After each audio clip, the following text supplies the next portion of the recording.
The sound came from inside the tree line, a kind of breathing, rhythmic, measured, and far too deep to be human.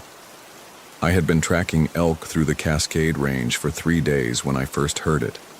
The sound drifted through the Douglas firs like fog, settling into the spaces between my heartbeats. At 57, I'd spent more than half my life in these mountains, first as a logger, then as a wildlife biologist for the Forest Service. I thought I knew every sound these woods could make. I was wrong. My name is Marcus Holloway, and I've been studying the migration patterns of Roosevelt elk in the North Cascades for the past 15 years. It's solitary work, just me, my research equipment, and the endless expanse of wilderness that stretches from the Canadian border down through Washington state. The isolation suits me. It has ever since Sarah died. The cancer took her quickly, 6 months from diagnosis to the end. I'd been in the field when she called to tell me about the lump. I remember standing in a meadow much like this one, watching her voice break apart over the satellite phone as she explained what the doctor had found. I should have come home immediately. Instead, I finished the survey. That was 8 years ago. I've been carrying that choice with me ever since, letting it drive me deeper into the mountains each season, further from the world of people and their complicated needs. Out here, things are simpler. Predator and prey, life and death, cause and effect. Or so I thought. The breathing had started on my second night, just after I'd made camp in a small clearing about 12 miles northeast of the Cascade River Road. The nearest trailhead was a day's hike behind me, and I hadn't seen another human being in 48 hours. My research required me to track the elk to their winter grounds, documenting their routes and feeding patterns. It was methodical work that demanded patience and solitude, qualities I'd cultivated over decades of fieldwork. But that night, as I sat by my small campfire updating my field notes, I heard it, a deep, steady inhalation that seemed to come from everywhere and nowhere at once. It lasted maybe 10 seconds, followed by an equally long exhalation, then silence, then another breath. I looked up from my notebook, scanning the darkness beyond the fire's reach. The forest was unusually quiet. No owl calls, no rustle of small animals in the underbrush. Even the wind had died down to nothing. Just that breathing, steady as a metronome, coming from somewhere in the trees. I told myself it was wind moving through a hollow log or a gap in the rocks. These mountains were full of geological oddities that could create strange sounds. I'd heard similar phenomena before. Whistling stones, moaning caves, places where the wind could play tricks on your ears. But this was different. This sounded deliberate, conscious. I spent the next hour listening for it, but the breathing didn't return. Eventually, I convinced myself I'd imagined it and crawled into my sleeping bag, but sleep didn't come easily. I kept thinking about the silence that had preceded the sound, the way the entire forest had seemed to hold its breath. The next morning brought fresh elk sign, hoof prints and droppings that led deeper into the wilderness, away from any established trails. I broke camp early and followed the tracks north, climbing steadily through stands of old-growth cedar and hemlock. The forest grew denser as I gained elevation, the canopy so thick that noon felt like dusk. By late afternoon, I'd reached another clearing, this one smaller than the first, ringed by massive firs that must have been standing when Lewis and Clark first crossed these mountains. The elk tracks continued north, but something about the clearing made me uncomfortable. The trees seemed to lean inward, their branches creating a natural dome overhead. The ground was covered in a thick layer of pine needles that muffled every sound. I made camp anyway. I had work to do, and my discomfort was probably just fatigue. I'd been pushing hard for 3 days, covering rough terrain with a full pack. At my age, I felt every mile in my joints and muscles. As darkness fell, I prepared for another night of observation. The elk often moved at dawn and dusk, and I needed to document their behavior patterns. I set up my spotting scope and camera, then settled into wait. That's when I noticed the absence of birds. In 3 decades of wilderness work, I'd never been in a forest so completely devoid of bird sounds. No chickadees, no nuthatches, no woodpeckers. The silence was so complete it seemed to have weight, pressing down on the clearing like a physical presence. Even the insects had gone quiet. I checked my watch, 7:23 p.m. The sun had set behind the mountains, but enough light remained for me to see the tree line clearly. I raised my binoculars and began scanning the forest edge, looking for any sign of movement. That's when I saw the trees. They were breathing. Not swaying in the wind, there was no wind, actually expanding and contracting, like enormous lungs drawing air. The motion was subtle, almost imperceptible, but once I noticed it, I couldn't look away. The massive trunks would slowly grow wider, then contract, in perfect synchronization. The entire forest was inhaling and exhaling as one organism. I lowered the binoculars and rubbed my eyes. When I looked again, the trees were still, motionless. Just ordinary Douglas firs and western hemlocks standing in the gathering darkness. I was losing it. 3 days of solitude and difficult terrain had pushed me past some psychological threshold. I'd seen it happen to other researchers. The isolation could play tricks on your mind, especially when you were already carrying emotional baggage. I needed to get some food in me and try to sleep. But as I turned back toward my camp, I heard it again. The breathing. Louder now, coming from multiple directions at once. Deep, rhythmic inhalations that seemed to draw the very air from my lungs. I felt lightheaded, dizzy. The sounds were overlapping now, creating a complex pattern of breathing that surrounded me completely. I stumbled back to my tent, hands shaking as I fumbled for my headlamp. The beam cut through the darkness, illuminating nothing but ordinary forest. But the breathing continued, growing louder and more insistent. I could feel it in my chest, in my bones. It was pulling something out of me with each inhalation. I grabbed my satellite phone and tried to call for help, but there was no signal. The GPS showed my location as a blank space on the map. That was impossible. I'd been tracking my position carefully for 3 days. The coordinates should have placed me in the middle of the Glacier Peak wilderness, not in some unmapped void. The breathing stopped abruptly, leaving a silence so complete it made my ears ring. I waited, listening, but heard nothing. Not even my own heartbeat. It was as if the forest had swallowed every sound, leaving me suspended in a vacuum of silence. Then I heard Sarah's voice.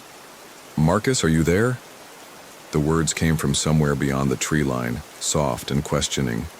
Exactly the way she used to call for me when I was working late in my home office, too absorbed in data to notice her standing in the doorway. "Marcus, I need you." I stood frozen, the headlamp beam wavering in my trembling hand. It was impossible. Sarah had been dead for 8 years. I'd held her hand as she died, watched them lower her coffin into the ground, but the voice was unmistakably hers, the slight rasp she'd developed during her final months, the way she always made my name sound like a question. "I'm scared, Marcus. It's so dark here." The voice was closer now, just beyond the edge of my vision. I wanted to call out to her to run toward the sound, but something deeper than reason held me back. This wasn't Sarah. It couldn't be. But it sounded exactly like her, down to the way she emphasized certain syllables. "Why didn't you come home?" The voice was right at the edge of the clearing now, just outside the reach of my headlamp. "I waited for you." I kept waiting. Guilt crashed over me like a physical weight. I had failed her. When she needed me most, I'd chosen my work over her needs. I'd told myself the research was important, that I was on the verge of a breakthrough. But the truth was simpler and more shameful. I'd been afraid. Afraid of watching her die. Afraid of my own helplessness. Afraid of the responsibility that came with loving someone completely. "I'm sorry," I whispered into the darkness. "I'm so sorry, Sarah." "Come to me, Marcus. I'm waiting." I took a step toward the tree line, then another. The headlamp beam swept across the massive trunks, revealing nothing but bark and shadow. But I could sense her presence just beyond the light, patient and forgiving, as she'd always been. "That's it. Come closer." I was at the edge of the clearing now, close enough to touch the nearest tree. The bark was warm beneath my palm, and I could feel a pulse running through it. Slow, steady, like a heartbeat. The breathing had returned, but quieter now, almost intimate. "Just a little further, Marcus." I stepped into the forest, leaving the safety of the clearing behind.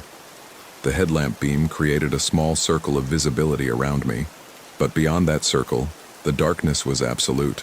I couldn't see the trees anymore, but I could feel them pressing close, their warm bark brushing against my shoulders. "I'm here, Sarah. Where are you?" But the voice that answered wasn't Sarah's. It was mine. "Right here, Marcus. I've been waiting." I spun around, the headlamp beam sweeping wildly through the trees. Standing 10 feet away, barely visible in the dim light, was a figure that looked exactly like me. Same height, same build, same weathered face, but the eyes were wrong. Too bright, too knowing. And when it smiled, I saw that its teeth were the color of old bone. "Hello, Marcus. Did you miss me?" I backed away, but the trees seemed to close in around me. Every direction I turned, there was another figure waiting. All of them wearing my face, all of them smiling that horrible smile. "We've been so lonely out here," one of them said. "So hungry." "But you brought her with you," said another. That was very thoughtful. "Sarah," I called out, but my voice sounded strange, distorted. "Sarah, where are you?" "She's with us now," the first figure said. "She's been with us for a very long time." One of them stepped closer, and I could see that it wasn't quite right. The proportions were slightly off, the movements too fluid. It was like looking at a photograph of myself that had been subtly altered, made wrong in ways I couldn't quite identify. "Do you know what we are, Marcus?" I shook my head, not trusting my voice. "We're the ones who didn't come home, the ones who chose the forest over the people who needed them. We're the hunger that comes from always taking and never giving back." The figure reached out with a hand that was almost mine, but the fingers were too long and the nails were sharp as thorns. "We're what you've been feeding all these years." I ran. I crashed through the underbrush, branches tearing at my clothes and face. Behind me I could hear laughter, my own laughter, multiplied and echoing through the trees. The headlamp beam bounced wildly, creating a strobe effect that made the forest seem to pulse and writhe around me. I had no idea which direction I was running. The trees all looked the same, massive and ancient and somehow alive. I could feel them watching me, their branches reaching down to brush against my head and shoulders. The breathing had returned, louder than ever, coming from all directions at once. I stumbled into another clearing, smaller than the first, and saw my tent. But that was impossible. I'd been running away from my camp, not toward it. Unless I'd gotten turned around in the darkness. Unless the forest was playing tricks on me. I dove into the tent and zipped it closed, as if that thin layer of nylon could protect me from whatever was out there. My hands shook as I fumbled for my satellite phone, but the screen showed nothing but static. The GPS was spinning wildly, unable to lock onto any satellites. The breathing surrounded the tent now, so loud I could feel it vibrating through the ground. With each inhalation, the tent wall seemed to bulge inward, as if the forest was trying to swallow me whole. I pressed my hands over my ears, but the sound came from inside my head now, matching the rhythm of my own heartbeat. Then suddenly, everything went quiet. I waited, listening, but heard nothing. Not even the whisper of wind through the trees.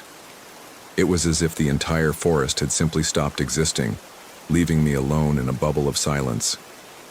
I must have dozed off, because the next thing I knew, sunlight was filtering through the tent walls. I unzipped the door and crawled outside, blinking in the bright morning light. The forest looked normal, just ordinary trees standing in ordinary soil, casting ordinary shadows. But my equipment was gone. All of it. The spotting scope, the camera, the weather instruments. Even my pack was missing. The only things left were the tent, my sleeping bag, and the clothes I was wearing. I searched the area carefully but found no trace of my gear. It was as if it had simply vanished into thin air. The clearing itself looked different too. Smaller, more confined. The trees seemed closer than they had been the night before. I broke camp quickly and started hiking south, following what I hoped was the route I'd taken to reach this place. But the landmarks were all wrong. The ridge I'd crossed on my way in was gone. The creek I'd been following had vanished. Even the game trail I'd been tracking had disappeared. I hiked for hours, growing increasingly desperate. The forest seemed to go on forever, with no variation in the terrain, no distinguishing features. Every tree looked like every other tree. Every ridge looked like every other ridge. I was walking in circles, or worse, I was walking through a forest that existed outside the normal rules of geography. By late afternoon, I was exhausted and dehydrated. I'd been pushing myself hard for hours, driven by a growing panic that I might never find my way out. The sun was beginning to set, and I knew I'd have to make camp soon. But the thought of spending another night in this place filled me with dread. That's when I saw the smoke. It was rising from somewhere ahead of me, a thin column of white against the darkening sky. Someone else was out here. Someone with a fire, which meant civilization, which meant rescue. I stumbled toward the smoke, pushing through the underbrush with renewed energy. The source of the smoke was a small campfire in a clearing I recognized. It was my clearing, the same one where I'd spent the previous night. But that was impossible. I'd been hiking away from this place all day. Sitting beside the fire was a figure I also recognized. It was me, but not the me I'd seen in the darkness. This was me as I'd been 20 years ago, younger, stronger, with hope still visible in my eyes. He looked up as I approached and smiled. "Hello, Marcus. I've been waiting for you." "Who are you?" I asked, though I already knew the answer. "I'm the you that chose differently. The you that went home when Sarah called. The you that held her hand through the treatments and never left her side." He gestured to the fire, and I saw that there was another figure sitting across from him. A woman with Sarah's face, but younger, healthier. She was exactly as she'd been when we first met. Bright-eyed and laughing, full of plans for the future. "We've been happy here," the other me said. "We've been waiting for you to join us." "But we're not real," I said. "You're not real." "We're as real as guilt," Sarah said, her voice exactly as I remembered it. "As real as regret. As real as the choices you made and the ones you didn't." I looked around the clearing and saw that there were other figures in the shadows, other versions of myself, other versions of Sarah. All the paths I could have taken, all the decisions I could have made, they were all here waiting for me to choose. "Stay with us, Marcus," Sarah said. "Stay and be who you could have been." I almost did. The temptation was overwhelming. Here was the life I'd thrown away, the happiness I'd sacrificed for my work. All I had to do was sit down by the fire and let the forest take me. Let it transform me into something that belonged in this place. Something that could exist alongside all the other lost souls who'd made the same choice. But then I remembered something Sarah had said to me in the hospital, during one of her lucid moments near the end. She'd taken my hand and told me that she didn't want me to carry guilt about her death. She wanted me to live, to find meaning in the work I did, to make something positive from the pain of losing her. "You're not Sarah," I said. She would never ask me to give up. She would want me to keep fighting. The figure's face began to change, becoming something else entirely. The eyes grew darker, the smile turned predatory. Around the clearing, the other figures began to shift and writhe, revealing their true nature. "But you want to stay," the thing wearing Sarah's face said. "You want to stop running from what you've done?" "Maybe," I said, "but wanting something doesn't make it right." I turned and walked away from the fire, away from the false promises and seductive lies. Behind me, I heard sounds, screaming, roaring, the crack of breaking branches. But I didn't look back. I kept walking, following the faint path that led out of the clearing. The forest fought me every step of the way. Branches reached out to snag my clothes, roots rose up to trip me, and the breathing returned, louder and more insistent than ever. But I kept moving, driven by something stronger than fear or guilt. I walked through the night, following a trail that seemed to exist only when I wasn't looking directly at it. The trees gradually began to thin, and I could see stars through the canopy. Real stars, not the false lights that had guided me deeper into the forest. At dawn, I stumbled out of the tree line and found myself standing beside the Cascade River Road. A Forest Service truck was parked on the shoulder, and a ranger was getting out, obviously preparing to search for me. "Marcus Holloway?" he called out. "Jesus, we've been looking for you for 6 days. Your supervisor reported you overdue." 6 days. I'd been in the forest for 6 days, though it felt like much longer, or maybe much shorter. Time had become meaningless in that place. "Are you all right?" the ranger asked. "You look like you've been through hell." I nodded, not trusting my voice. I was alive, and I was out. And for now, that was enough. The ranger drove me back to the ranger station, where I was questioned about my experience. I told them I'd gotten lost, that I'd been disoriented and had difficulty finding my way out. They seemed satisfied with that explanation. After all, it was essentially true. I never returned to the North Cascades. I took early retirement from the Forest Service and moved to a small town in Colorado, where I teach high school biology. I've tried to build a life based on connection rather than isolation, on giving rather than taking. I volunteer at the local hospital, reading to patients who don't have family nearby. I think Sarah would approve. But sometimes, late at night, I still hear the breathing. It comes from the open window, from the space between the walls, from the hollow places in my chest where guilt used to live. It's quieter now, more distant, but it's still there, waiting. I know that if I ever go back to the deep woods, if I ever choose isolation over connection again, it will be waiting for me. The forest that breathes, the trees that hunger, the place where lost souls go to feed on their own regrets. I've learned that some forests are more than just collections of trees. Some are alive in ways that have nothing to do with photosynthesis or seasonal cycles. They're made of human failure, human selfishness, human refusal to love and be loved. They're the places we create when we choose ourselves over others, again and again, until we've hollowed out everything that matters. But I also learned that even in the deepest darkness, even when surrounded by our own worst impulses, we can still choose differently. We can still choose to walk toward the light, even when it hurts, even when it means facing the truth about who we've been and who we might become. The breathing is still out there in the spaces between heartbeats, in the silence between words. It's waiting for the next person who thinks they can escape their responsibilities by fleeing into the wilderness. It's patient. It's hungry. And it's always listening for the sound of someone choosing to run rather than stay, to take rather than give, to hide rather than love. That's why I'm telling you this story. Not because I want you to believe in monsters or supernatural forces, but because I want you to understand that the real horror isn't what's waiting for us in the dark corners of the world. It's what we carry inside ourselves. The capacity for selfishness, for cruelty, for choosing our own comfort over the needs of others. The breathing forest is real, but it's not made of trees and soil. It's made of every time we walked away when we should have stayed. Every time we chose our own pain over someone else's healing. Every time we fed our own hunger instead of nurturing the connections that give life meaning.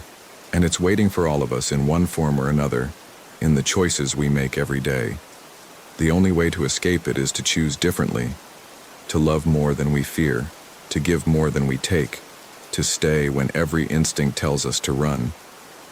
I think about Sarah every day and I carry the guilt of failing her. But I also carry the memory of her forgiveness, her understanding, her absolute faith that people can change and grow and become better than they were. That's what keeps the breathing at bay. Not the absence of guilt, but the presence of hope. The forest is still out there, in the North Cascades and in 1,000 other places where people go to escape rather than engage. It's breathing, waiting, hungry for the next soul that's forgotten how to love anything more than its own pain. Don't feed it. Don't become it. Choose differently. Choose to stay.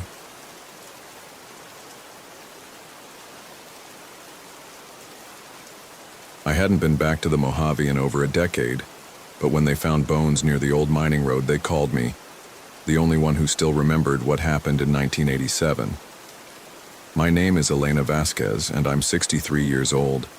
I spent 35 years working as a geologist for the Bureau of Land Management, most of it in the desert regions of Nevada and California. The Mojave was my specialty. Its hidden water sources, its mineral deposits, its maze of abandoned mines that honeycombed the mountains like wounds that never healed. I'd retired 5 years ago, after my daughter Carmen died in a car accident. She was 28, a kindergarten teacher with her whole life ahead of her. The drunk driver who hit her walked away without a scratch. I buried her on a Tuesday in October, and by Friday, I'd submitted my resignation.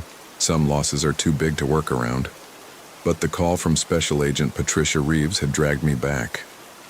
The FBI was investigating a missing persons case in the Mojave National Preserve, and they needed someone who knew the area's history.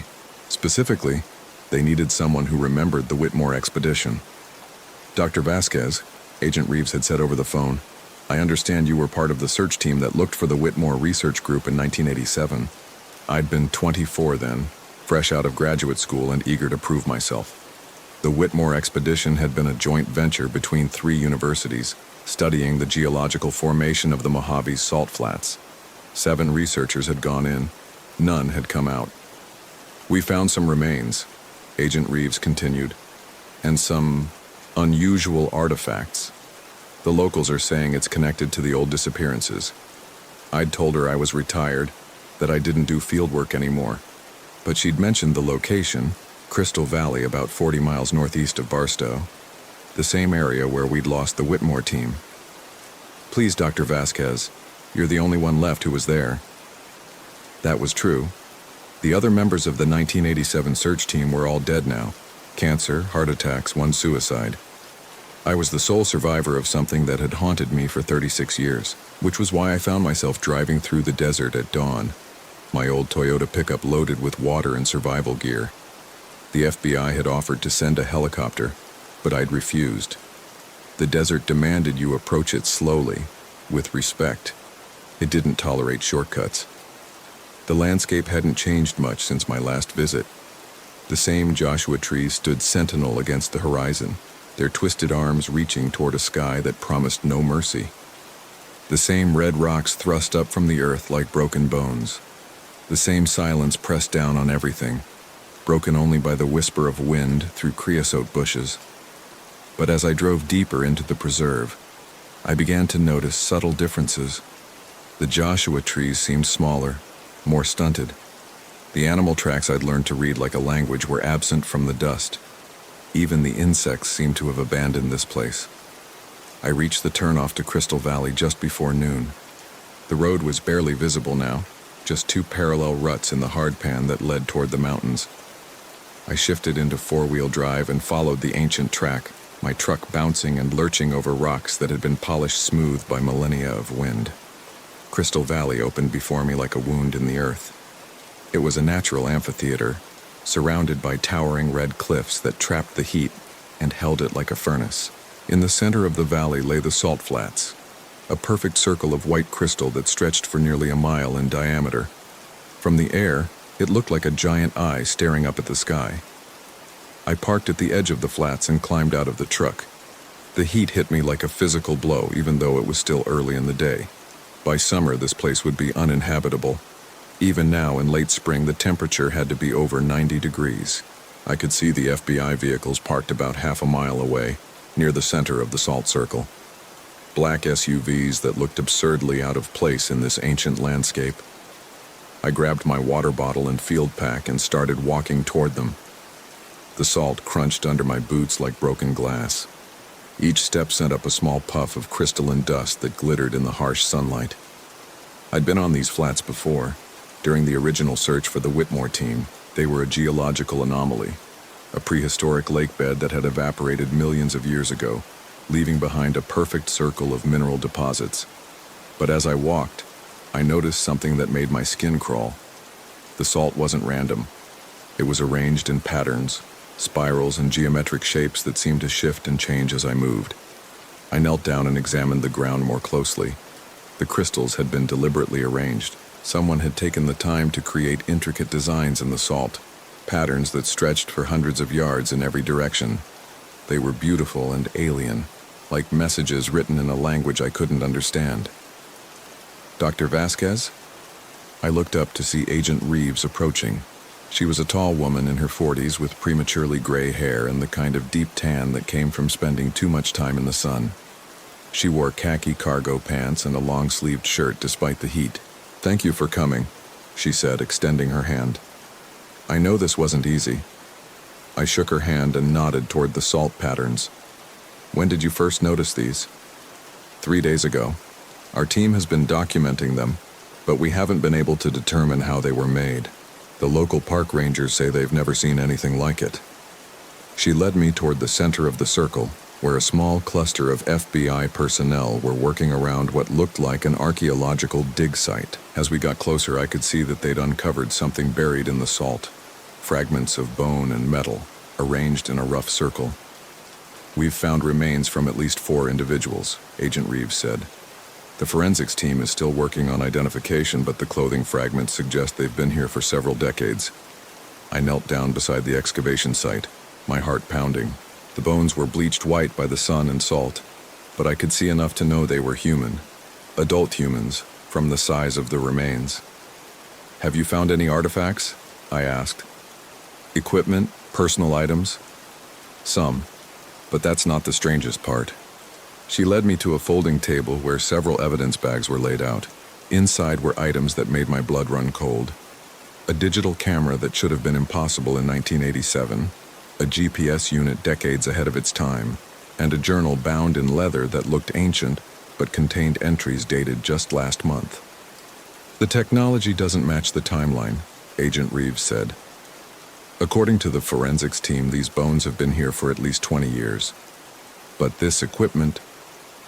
She picked up the GPS unit. "This model wasn't manufactured until 2015. I opened the journal and flipped through the pages. The handwriting was cramped and urgent, filled with sketches of geometric patterns and mathematical equations I didn't recognize. But it was the last entry that made my hands shake. Day 47. The salt is singing again. We can hear it at night, a low humming that seems to come from beneath the ground. Jessica thinks it's some kind of resonance frequency, but I know better. It's calling to us. The patterns in the salt are changing, becoming more complex. I think we're running out of time." I closed the journal and looked up at Agent Reeves. "Who reported the missing persons?" "A park ranger named Jim Caldwell. He was doing a routine patrol when he spotted the excavation site. Says he's never seen anything like it in 30 years of working the preserve. I need to talk to him. He's back at the ranger station. But Dr. Vasquez, there's something else you need to see first." She led me to the edge of the dig site, where one of the forensics technicians was carefully brushing salt away from something metallic. As the object emerged, I felt my stomach drop. It was a brass nameplate, green with age but still readable, Dr. Michael Whitmore, University of Arizona. "We found it attached to what looks like a research bag," Agent Reeves said, "along with this." She handed me another evidence bag containing a small recorder, the kind they used in the 1980s for field notes. My hands trembled as I held it. "Have you listened to it?" "We tried, but the recording is unusual. We were hoping you might be able to make sense of it." She connected the recorder to a small speaker and pressed play. At first there was only static. Then gradually I heard a voice I recognized. Michael Whitmore's voice, but distorted, as if he were speaking from a great distance. Day 12 in the valley. The salt formations are unlike anything in the geological literature. They appear to be self-organizing, creating complex patterns that shift and change daily. We've set up monitoring equipment to track the changes, but the results are unprecedented.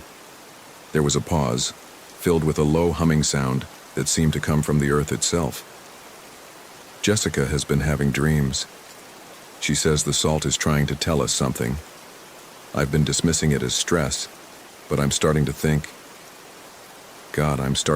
she might be right." The humming grew louder and Whitmore's voice became more strained. "It's not just geological, it's something else. Something that's been here for a very long time. The patterns aren't random. They're a language, a message. And I think it's trying to communicate with us." The recording cut off abruptly, leaving only silence. I stared at the recorder, my mind racing. I'd known Michael Whitmore personally. We'd worked together on several projects before his expedition to Crystal Valley. He was a brilliant geologist, not given to flights of fancy or supernatural speculation. "How long was his team supposed to be in the field?" Agent Reeves asked. 2 weeks. They were studying the mineral composition of the salt flats, looking for evidence of prehistoric water sources. When they didn't report in after 3 weeks, we organized a search. "But you never found them?" "No. We searched for 2 months. Helicopters, ground teams, even brought in tracking dogs. It was like they'd vanished into thin air." I looked out across the salt flats, remembering those frustrating weeks in 1987. We'd found their base camp, abandoned but intact. All their equipment had been left behind, including their radio, but there had been no sign of the team members themselves. Dr. Vasquez, Agent Reeves said quietly, "We need to know what happened here. The locals are talking about other disappearances, people who've gone missing in this area over the years. They're scared." I nodded, understanding the weight of responsibility she was placing on my shoulders. "I'll need to examine the site more thoroughly, and I want to talk to that ranger." "Of course. But I should warn you, we're not the only ones interested in this place. There's been unusual activity in the area recently. Unauthorized aircraft, strange lights at night. The local tribes have been talking about the awakening for weeks." "The awakening?" "That's what they call it. They say the desert is remembering something it was meant to forget." I spent the rest of the day examining the dig site and the surrounding area. The salt patterns were even more complex than I'd first realized. They stretched across the entire valley floor, creating a vast mandala of crystalline geometry. But it wasn't just their size that unnerved me. It was the way they seemed to shift and change when I wasn't looking directly at them. I took dozens of photographs, but when I reviewed them on my camera's LCD screen, the patterns looked different in each shot. Sometimes they were simple spirals, sometimes complex mathematical equations, sometimes shapes that hurt to look at directly. As the sun began to set, Agent Reeves approached me again. "We're setting up camp for the night. You're welcome to join us." I shook my head. "I need to do this alone. The desert doesn't reveal its secrets to crowds." "Are you sure? This place has a history of making people disappear. I've been working in the desert for 35 years. I know how to take care of myself." She didn't look convinced, but she didn't argue. The FBI team packed up their equipment and headed back to the road, leaving me alone with the salt and the gathering darkness. I made camp at the edge of the flats, far enough from the patterns to feel safe but close enough to observe them. As night fell, I began to understand what the forensics team had meant about the humming. It started as a barely audible vibration, like the sound of power lines in the distance. But as the darkness deepened, it grew louder and more complex. It wasn't just one note. It was a symphony of frequencies rising and falling in patterns that seemed almost musical. I pulled out my own recorder and tried to capture the sound, but the playback was nothing but static. Whatever was creating the humming couldn't be recorded by conventional means. Around midnight, I noticed something that made my blood freeze. The salt patterns were glowing. It was subtle at first, just a faint phosphorescence that I thought might be moonlight reflecting off the crystals. But as I watched, the glow intensified, creating intricate networks of light that pulsed in rhythm with the humming. I grabbed my camera and started taking pictures, but the LCD screen showed only darkness. The glow was invisible to the camera, visible only to human eyes. That's when I saw the figures. They were standing in the center of the salt circle, barely visible in the strange light.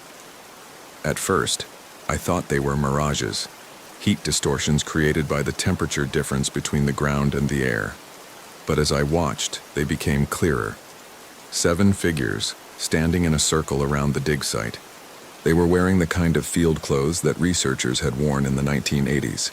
Khaki pants, long-sleeved shirts, hiking boots. One of them was tall and bearded, with the kind of confident posture I remembered from academic conferences. Michael Whitmore. I stood up, my heart pounding. The figures didn't move or acknowledge my presence. They simply stood there, facing inward, as if they were participating in some kind of ceremony. "Michael?" I called out, my voice barely audible over the humming. One of the figures turned toward me. Even at this distance, I could see his face clearly. Older than I remembered, weathered by years in the desert, but unmistakably Michael Whitmore. He raised his hand and beckoned for me to approach. Every instinct I had screamed at me to run, to get back in my truck and drive away from this place as fast as I could. But I was a scientist, and scientists don't run from phenomena they don't understand. They investigate. I walked toward the salt circle, my boots crunching on the crystalline surface. The humming grew louder with each step, until it was no longer just a sound, but a physical presence that vibrated through my bones. As I got closer, I could see that the figures weren't quite solid. They flickered like holograms, sometimes clear and detailed, sometimes translucent and ghostly. But their eyes were real enough, bright and intelligent and utterly inhuman. "Elena," Michael said, his voice carrying clearly across the distance. "We've been waiting for you." "Michael, what happened to your team? Where have you been?" He smiled, but it wasn't the smile I remembered. This was something else, something that had learned to wear a human expression without understanding what it meant. "We found what we were looking for," he said. "The source of the salt, the reason this place exists." "What are you talking about?" "The desert is alive, Elena. It's been alive for millions of years. The salt flats aren't just geological formations, they're organs, sensory organs. The desert uses them to think, to dream, to communicate with others of its kind." I took another step closer and the humming intensified. The salt patterns beneath my feet began to glow brighter, creating a path that led directly to the center of the circle. "You're not making sense, Michael. The desert isn't alive. It's an ecosystem, a collection of geological processes and—" "Is it?" he interrupted. "Then explain the patterns, explain why they change, explain why they're trying to communicate with us." I looked around at the glowing salt formations, at the complex geometries that seemed to pulse with their own inner light. I'd spent decades studying the desert, but I'd always approached it as a collection of separate phenomena: geological, biological, meteorological. I'd never considered the possibility that it might be something more. "The desert is dreaming," Michael continued, "and we're part of its dream now. We've been chosen to help it wake up." "Chosen for what?" "To translate, to bridge the gap between its consciousness and human understanding. The salt formations are a language, Elena. They're trying to tell us something important." I was close enough now to see the other figures clearly. I recognized two of them, Jessica Chen and David Rodriguez, both members of Whitmore's original team. They looked exactly as they had in 1987, unchanged by the passage of time.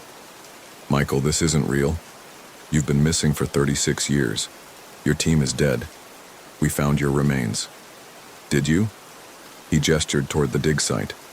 "Or did you find what the desert wanted you to find?" The humming reached a crescendo and suddenly I could understand it. Not the words, there were no words, but the meaning behind the sound. It was a song of longing, of isolation, of a vast intelligence that had been alone for geological ages. The desert was trying to communicate with the rest of the world, but it didn't know how. It had been experimenting for millions of years, creating formations and patterns that might catch the attention of other minds. The salt flats were its latest attempt, a vast message written in crystal and mineral, beautiful and alien and utterly incomprehensible to human science. "It's been trying to reach out," I whispered, understanding flooding through me. "All this time, it's been trying to make contact." Michael nodded. "And now it's found a way. Through us. Through people who understand the language of the earth. But the bones, the equipment from different time periods." "Time moves differently here," Jessica said, speaking for the first time. "The desert exists in all moments at once. Past, present, future. They're all the same to something that's lived for millions of years." I looked down at the salt patterns beneath my feet. They were moving now, rearranging themselves into new configurations. I could see equations in the crystals, mathematical relationships that described the fundamental structure of reality. The desert was trying to teach me something, to share its vast accumulated knowledge. "You can help us," David said. "You can help the desert wake up fully. Help it communicate with the world." "What would that mean? What would happen if it woke up?" "Change," Michael said simply. "The kind of change that happens when a new form of consciousness enters the world. The desert has been watching, learning, accumulating knowledge for millions of years.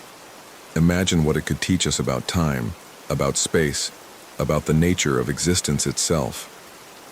I felt myself being pulled into the vision they were describing, a world where the desert was an active participant in human civilization, where its vast intelligence could help solve problems that had plagued humanity for centuries. But something deep in my mind resisted, a small voice that reminded me of my daughter, of my life outside this place. What happened to you really, Michael? What happened to your team? His expression softened, becoming more human. We made a choice, Elena. We chose to stay, to become part of something larger than ourselves. The desert offered us immortality, infinite knowledge, a chance to be part of its awakening. But at what cost? The cost of our humanity, Jessica said quietly. We're not really human anymore, Elena. We're something else, something in between. I looked at their faces, at the inhuman intelligence that lurked behind their familiar features. They were my friends, my colleagues, but they were also something else. Messengers, ambassadors, perhaps prisoners of the vast consciousness that dwelt beneath the salt. I can't, I said, backing away from the circle. I can't abandon my life, my world. Your world is dying, Michael said. Your species is destroying itself. The desert could help, could guide humanity toward a better future, but only if it can communicate, only if it can wake up fully. And it needs me to do that? It needs someone who understands both worlds, someone who can translate between human and desert consciousness. You're the only one left who remembers what happened here, the only one who can complete the connection. I felt the pull of the salt patterns, the seductive promise of infinite knowledge and eternal life. But I also felt the weight of my daughter's memory, the responsibility I had to the world I'd left behind. I need time to think, I said. Time is running out, Michael replied. The desert's patience is not infinite. If it can't communicate with humanity, it will have to protect itself. And that protection might not be gentle. I turned and walked back toward my camp, the humming fading behind me. But even as I put distance between myself and the salt circle, I could feel the desert's presence pressing against my mind, offering glimpses of the knowledge it wanted to share. I spent the rest of the night sitting by my camp, staring out at the glowing patterns in the salt. By dawn, I had made my decision. I packed my gear and drove back to the ranger station, where Agent Reeves was waiting with coffee and questions. What did you find? She asked. I told her about the salt patterns, about the humming, about the figures I'd seen, but I didn't tell her about the choice I'd been offered, or the consciousness that dwelt beneath the desert floor. We need to close this area, I said. Permanently. Post guards, keep everyone away. Why? What's out there? Something that's better left undisturbed. Something that humanity isn't ready for. She studied my face, looking for signs of deception or madness. The locals say you spent the whole night talking to yourself. The ranger who was watching through binoculars said you were having conversations with empty air. Maybe I was. Maybe the desert drives people crazy. Maybe that's what happened to the Whitmore team. You don't believe that. I believe that some mysteries are meant to stay mysteries. Some doors are meant to stay closed. Agent Reeves wasn't satisfied with my answer, but she didn't push. The FBI closed the investigation, citing environmental hazards and unstable ground conditions. The area was cordoned off, and a permanent research station was established to monitor the salt flats. I drove back to Colorado, but I didn't return to my quiet retirement. I couldn't. Every night I heard the humming in my dreams. Every morning I found salt crystals on my windowsill, arranged in patterns that seemed to pulse with meaning. The desert was still trying to communicate, and I was still the only one who could understand its language. I've been writing this account for 3 months now, trying to decide what to do with the knowledge I've gained. The desert is patient, but it's also growing stronger. The salt patterns are spreading, appearing in other locations across the Southwest. Other people are starting to hear the humming. The awakening is coming, whether I help it or not. The question is whether humanity will be ready for it when it arrives. I think about Carmen often, about the daughter I lost and the life I left behind. Would she want me to help the desert wake up? Would she want me to become something inhuman in service of a greater good? I don't know, but I know that the choice is still mine to make. The desert is waiting. It's been waiting for millions of years, and it can wait a little longer, but not forever. And sometimes in the quiet hours before dawn, I find myself walking toward the door, drawn by the promise of infinite knowledge and the song of something vast and ancient that dreams beneath the sand. The salt circle is calling, and I'm running out of reasons to say no.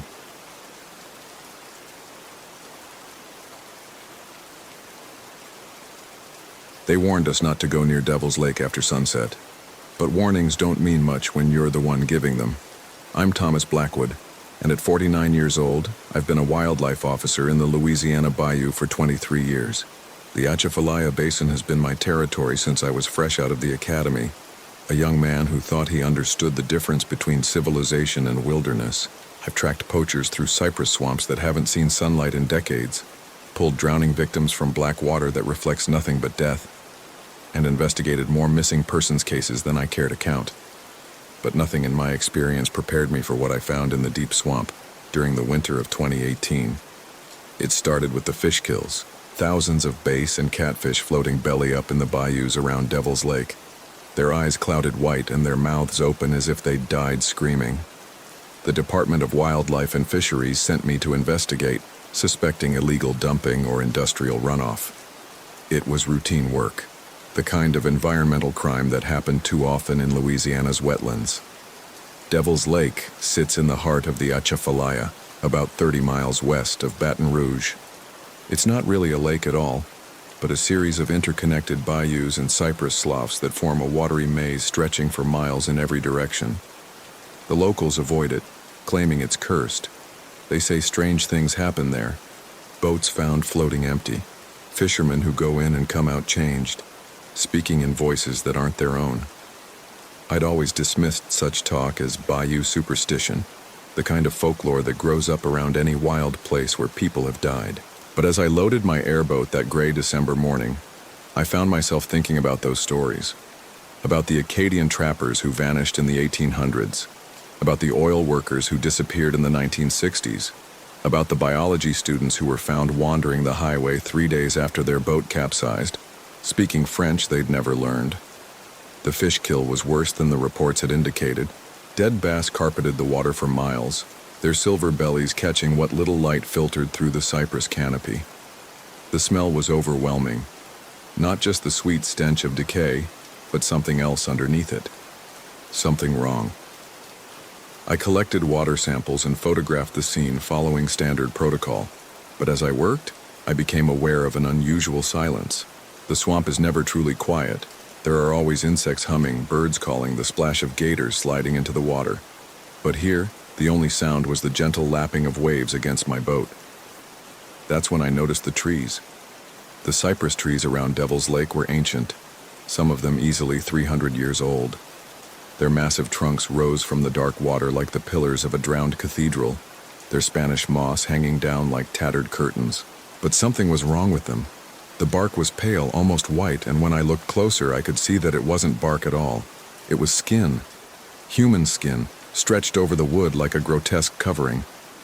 I could make out faces in the grain, eyes, mouths, expressions of terror and pain. The trees weren't just growing through human remains. They were wearing them. I blinked hard, telling myself it was a trick of the light, stress from too many years of dealing with death and violence. But when I opened my eyes, the faces were still there, trapped in the bark like insects in amber. My radio crackled to life, making me jump. Unit 7, this is dispatch. What's your status on the fish kill investigation? I fumbled for the handset, grateful for the sound of another human voice. Still collecting samples. Looks like it might be bigger than we thought. Copy that. Be advised, we've got reports of a missing boat in your area. Local fisherman named Boudreau went out yesterday morning and never came back. His wife found his truck at the boat launch. I knew Boudreau, Pierre Boudreau, a Cajun in his 60s who'd been fishing these waters his whole life. If anyone could navigate the maze of bayous around Devil's Lake, it was him. I'll keep an eye out, I said. What kind of boat? 14-foot aluminum John boat, white with blue trim, registration number LA2847ZW. I copied down the information and continued my investigation. But now I was looking for more than just environmental evidence. I was looking for signs of Pierre Boudreau. I found his boat an hour later, drifting in a narrow channel between two islands. The motor was still running, puttering along at idle speed, but there was no one aboard.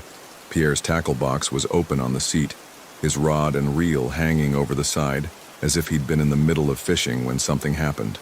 I tied his boat to mine and climbed aboard, looking for signs of what might have occurred. There was no blood, no sign of struggle. His wallet was still in his jacket pocket, along with his cell phone and keys. It was as if he'd simply vanished. But as I examined the boat more closely, I noticed something strange. The aluminum hull was covered in a thin layer of what looked like frost, despite the mild December weather. When I touched it, my finger came away wet, but the moisture was thick and viscous, more like saliva than water. That's when I heard the singing. It came from somewhere deeper in the swamp, a low, harmonious sound that seemed to drift through the trees like mist. At first I thought it might be other fishermen, maybe a group of hunters celebrating a successful day. But as I listened, I realized it wasn't quite human. The voices were too perfect, too synchronized, like a choir that had been practicing the same song for centuries. I should have radioed for backup. I should have marked the location and returned with a full search team. But something about that singing drew me forward, deeper into the maze of waterways that surrounded Devil's Lake. The bayou grew narrower and darker as I followed the sound. Ancient cypress trees closed overhead, their branches intertwining to form a natural tunnel that blocked out most of the sky. The water turned black as coffee, reflecting nothing. Spanish moss hung so low it brushed against my head as I passed beneath it. The singing grew louder, and I began to make out individual voices within the chorus. Men's voices, speaking in the old Cajun French that my grandfather had used when I was a child. They were singing about home, about family, about the comfort of familiar places. But there was something wrong with the words, as if the singers didn't quite understand what they meant. I rounded a bend and found myself in a circular clearing where the water opened into a small lake. The singing was coming from the center of the lake, where a cluster of cypress trees grew so close together they formed a natural island. And standing among those trees, perfectly still in the water up to their waists, were 12 men. They were arranged in a circle, facing inward, their mouths open as they sang. I recognized some of them immediately. Pierre Boudreau was there, along with Marcel Thibodeau, who'd gone missing the previous spring. There was Jean-Baptiste Comeau, a trapper who'd vanished 5 years ago, and others I didn't recognize but who wore the clothing of different eras. Some were dressed like modern fishermen, others like the oil workers from decades past. They were all perfectly preserved, as if they'd been standing there for minutes rather than months or years. But their eyes were wrong, solid white, with no pupils or irises. And when they sang, I could see that their mouths were full of black water. I cut my engine and drifted closer, mesmerized by the impossible sight. The men continued to sing, their voices blending in perfect harmony despite the fact that their mouths were filled with swamp water. As I watched, I noticed movement beneath the surface around their feet, pale shapes writhing in the dark water like enormous worms. One of the singers turned his head toward me, and I saw that it was Pierre Boudreau. His white eyes fixed on mine, and he smiled, black water streaming from the corners of his mouth. "Thomas," he said, his voice carrying clearly across the water despite the impossible circumstances. "Come join us. We've been waiting for you." The other singers turned toward me now, their blank eyes reflecting nothing. I recognized more faces, men who'd gone missing over the years, men whose disappearances I'd investigated without ever finding answers.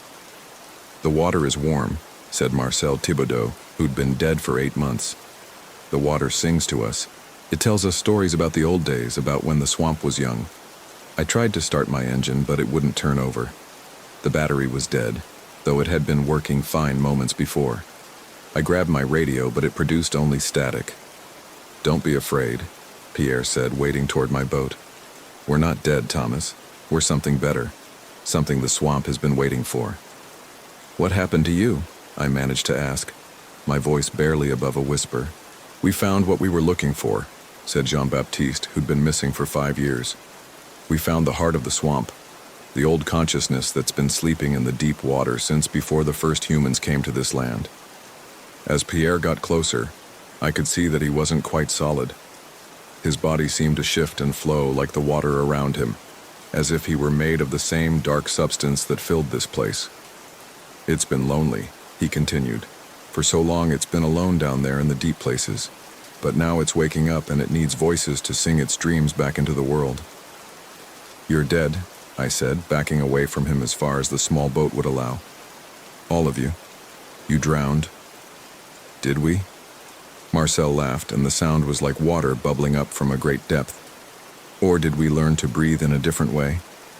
The pale shapes beneath the water were rising now, breaking the surface around the singing men. They were enormous, serpentine creatures with human faces, dozens of them, all singing in the same harmonious chorus. But the faces were wrong, distorted, as if they'd been carved from memory rather than observed from life. "The swamp remembers everything," Pierre said, now close enough to touch my boat. "Every person who's ever lived here, every voice that's ever spoken, every song that's ever been sung. It collects them, preserves them, keeps them safe in the deep water."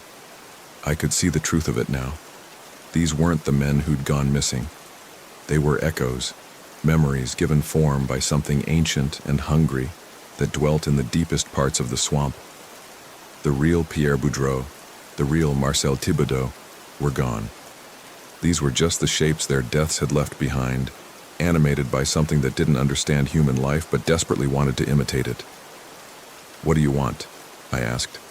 "To sing," said all 12 voices at once, creating a harmony that made the water around my boat ripple in complex patterns. "To remember, to preserve the old ways before they're lost forever." One of the serpentine creatures surfaced near my boat, and I could see that its face was my grandfather's, Papa Narcisse, who died when I was 12. He'd been a fisherman too, spending his life in these same waters. "Petit fils," he said in the old French grandson. "Why did you stop coming to see me? Why did you forget the old songs?" Tears ran down my face as I looked at this impossible recreation of my grandfather. It was perfect in every detail: the weathered hands, the kind eyes, the gap between his front teeth. But it wasn't him. It was just the swamp's memory of him, filtered through my own grief and guilt. "You're not real," I whispered. "What is real?" asked the thing wearing my grandfather's face. "I remember you, Thomas. I remember teaching you to fish, to read the water, to respect the old ways. Isn't that real enough?" More creatures were surfacing now, each wearing the face of someone I'd known who'd died. My partner Jake, who'd been killed in a car accident 3 years ago. My ex-wife Marie, who'd died of cancer. My daughter Sophie, who'd drowned when she was 8 years old. "Sophie," I breathed, reaching toward the creature that wore her face. "Daddy," she said, her voice exactly as I remembered it. "I've been waiting for you. I've been so lonely down here in the dark water." This was the worst part, seeing my daughter's face on something that had never been human, hearing her voice coming from a throat that had never drawn breath. The swamp had plucked these images from my memory, using my own love and loss against me. "Come into the water, Daddy. Come sing with us. We can be together again." I wanted to. God help me. I wanted to slide into that black water and let the swamp take me. Let it add my voice to its endless chorus of the lost and forgotten. At least then I wouldn't have to carry the weight of all the people I'd failed to save, all the cases I'd never solved, all the grief that had been eating at me for decades. But something held me back. Maybe stubbornness, maybe cowardice, maybe just the stubborn human refusal to give up even when surrender would be easier. "No," I said, more to myself than to the creatures surrounding my boat. "You're not them. You're just echoes." The singing stopped abruptly, and the silence that followed was more terrible than any sound. The creatures stared at me with their stolen faces, and I could see the alien intelligence behind their eyes, something vast and old and utterly inhuman. "You cannot leave," Pierre said, but his voice was different now, layered with harmonics that no human throat could produce. "You have seen us. You know our songs. You belong to the deep water now." The creatures began to move toward my boat, their serpentine bodies cutting through the dark water without creating ripples. I pulled the starter cord on my engine desperately, but it remained dead. That's when I remembered my grandfather's old boat, the one he'd used to navigate these waters for 60 years. He'd never trusted engines completely. He'd always carried a push-pole, a long cypress shaft that could propel a boat through shallow water when motors failed. I still carried one, more out of tradition than necessity. I grabbed it from the bottom of the boat and began pushing against the muddy bottom of the lake, driving my boat toward what I hoped was the way out. The creatures followed, their singing resuming as they glided through the water around me. But they moved slowly, as if they were still learning how to inhabit their stolen forms. I managed to stay ahead of them, pushing my boat through the narrow channels between the cypress trees. But the bayou had changed. The waterways I'd navigated for 23 years were different now, twisted into new configurations. Channels led into dead ends, familiar landmarks had vanished, and the whole maze seemed to be shifting around me like a living thing. I was lost in a swamp I'd known my entire life. The singing grew louder behind me, and I could hear other voices joining the chorus, the voices of everyone who'd ever disappeared in these waters. Hundreds of them, maybe thousands, all singing in perfect harmony about the comfort of the deep water and the peace of forgetting. I pushed harder, my muscles burning as I drove the pole deep into the mud and hauled my boat forward. The Spanish moss seemed to reach for me as I passed, trying to snare me in its gray tendrils. The water grew shallower, and I could see shapes moving beneath the surface. More of the serpentine creatures following me like a funeral procession. Then suddenly, I broke through into open water. The main channel of the Atchafalaya stretched before me, and I could see the lights of a ranger station in the distance. My engine coughed to life on the first try, as if it had never been dead at all. I gunned it toward the lights, not looking back until I reached the dock. When I finally turned around, the mouth of the bayou that led to Devil's Lake was gone. There was nothing but solid cypress forest, as if the waterway had never existed. I filed my report the next morning, documenting the fish kill and the discovery of Pierre Boudreau's empty boat. I didn't mention the singing or the creatures, or the impossible thing I'd seen in the deep water. I recommended that the area around Devil's Lake be declared off-limits due to environmental hazards. The department accepted my recommendation without question. They'd learned to trust my judgment over the years, and there were plenty of other problems in the Louisiana wetlands that demanded their attention. But I never stopped thinking about what I'd seen, about the old consciousness sleeping in the deep water, collecting voices and memories like a child collecting shells, about the loneliness of something that had existed since before humans walked the earth, trying to understand what it meant to be alive by imitating the living. I retired early, 6 months after the incident. I told everyone it was because of my back, that 23 years of hauling boats and chasing poachers had finally caught up with me. But the truth was simpler. I couldn't do the job anymore. I couldn't investigate disappearances knowing what I knew. Couldn't look at grieving families and tell them we'd keep searching when I knew their loved ones were somewhere no search team could reach.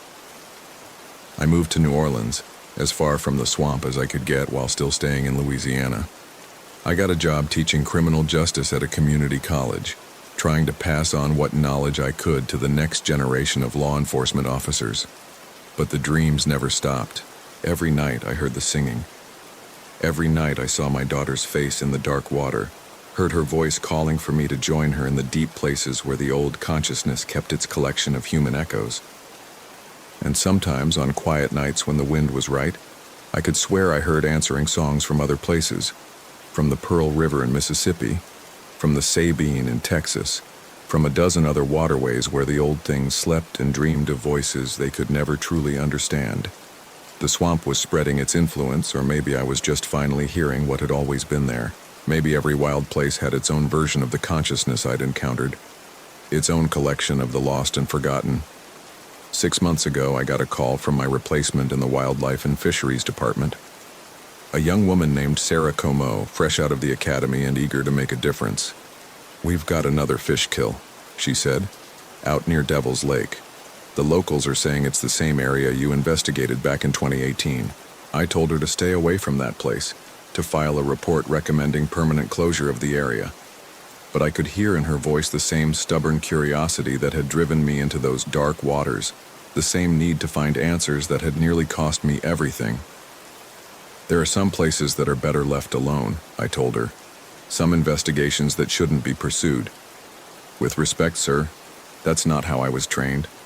We don't give up on cases just because they're difficult.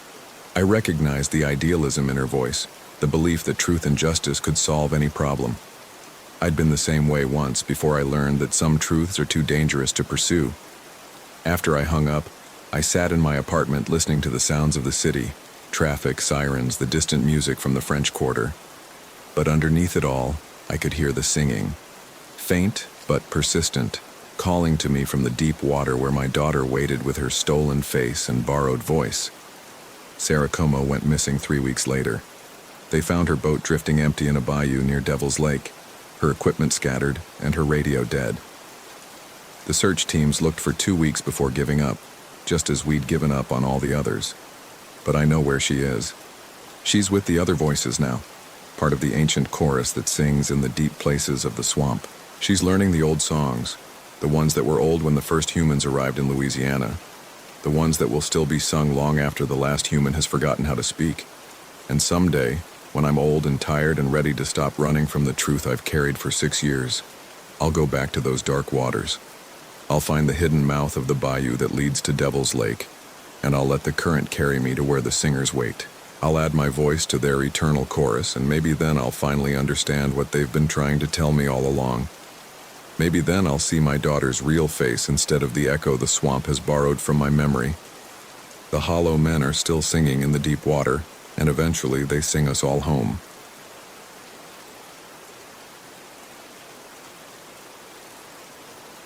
I had spent most of my adult life working in Yellowstone. After 17 years as a ranger, I thought I knew every inch of the park, until the winter of 2019. My name is Rebecca Chen, and I'm 42 years old. I've been protecting America's wilderness since I graduated from Colorado State with a degree in forestry management. Yellowstone became my home, my sanctuary, and eventually, my prison. The park consumed my marriage, my social life, and most of my connections to the outside world. But I told myself it was worth it. I was preserving something sacred, something that would outlast all of us. I was wrong about a lot of things. The trouble started in November, when we began receiving reports of unusual animal behavior in the park's remote northeastern quadrant. Elk herds abandoning traditional migration routes, bear dens found empty, weeks before hibernation should have ended, and most disturbing of all, wolves traveling alone instead of in packs. As the senior wildlife specialist for the region, it was my job to investigate. I'd seen ecosystem disruptions before, disease, climate change, human interference, but this was different. The animals weren't just changing their behavior, they were fleeing something. The Lamar Valley had always been one of my favorite areas to study. It's a pristine stretch of wilderness, where the Lamar River winds through meadows surrounded by mountains that have stood unchanged for millennia. Tourists call it America's Serengeti because of the abundant wildlife, but in winter it becomes a stark, beautiful wasteland where only the hardiest creatures survive. I'd been tracking the strange animal movements for 3 weeks when I decided to establish a temporary research camp in the valley's northern reaches. It was dangerous work, 20 miles from the nearest road, with temperatures dropping to 30 below zero. But the unusual readings on my wildlife cameras suggested something significant was happening in that area. Something that didn't show up on any satellite imagery or geological surveys. I set up camp on December 15th in a grove of aspens near a frozen creek that had run dry despite the heavy snowpack. The trees were wrong somehow. Their bark was darker than it should have been, and their branches twisted in unnatural spirals that hurt to look at directly. But it was the only sheltered spot for miles, and I needed protection from the Wyoming wind. The first night passed quietly. I checked my equipment, reviewed the data from my remote cameras, and tried to identify patterns in the animal exodus. The thermal imaging showed massive gaps in the ecosystem, entire areas where no heat signatures appeared, as if life itself was avoiding certain locations. It was on the second night that I first saw the watchers. I was updating my field notes when movement caught my eye through the tent window. Something large was moving between the aspen trees, just at the edge of my vision. When I looked directly at it, there was nothing there. But in my peripheral vision, I could see shapes moving with deliberate purpose through the grove.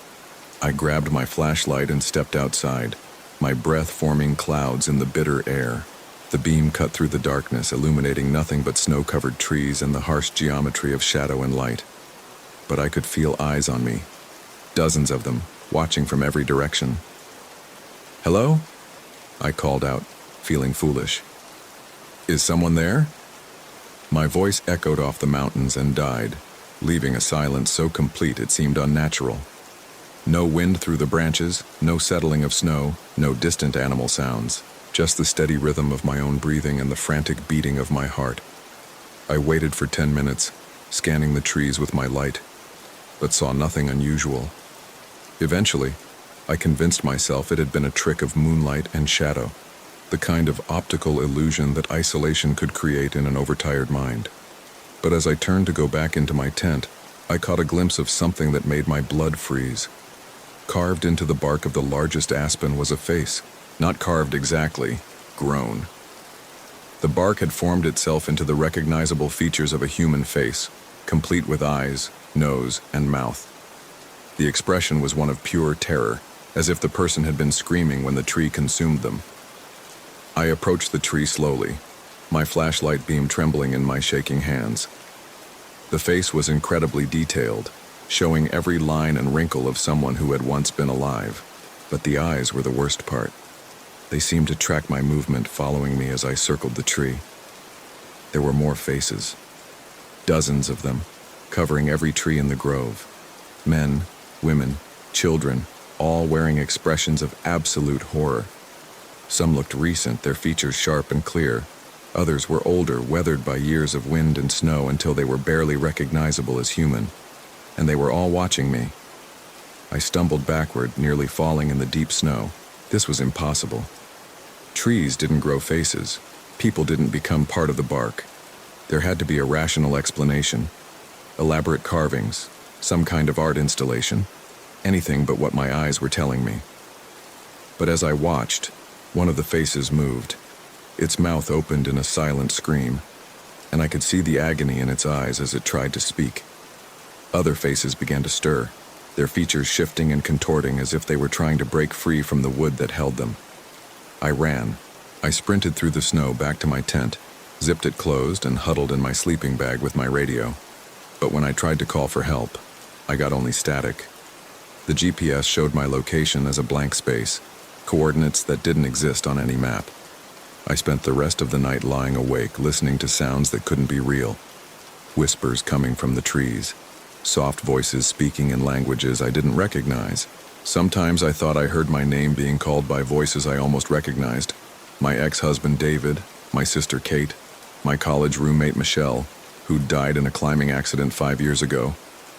But I didn't look outside again. I couldn't. Morning brought no relief. When I finally worked up the courage to leave my tent, the faces were still there, more numerous than before.